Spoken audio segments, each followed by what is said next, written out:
दिनै फुंबिलियाव national highways authority of India बुहुमनां जारिमिनखौ सिफायबाय।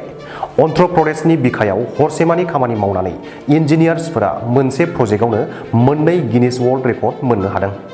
बेंगलुरु कडपा विजयवाड़ा इकनमिक्स करिडराव जाफेरै मोनसे मिशनखौ जागायनाय जादोंमोन।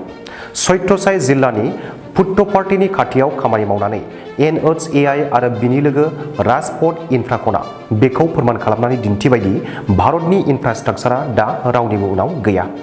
मैया फुंनि 8 रिंगानिफ्राय जागायनानै दिनै फुंनि 8 रिंगासिम गासै 24 घन्टायाव 28.95 लेन किल'मिटार बिटुमिन्स कंक्रिट गायसननो हायो।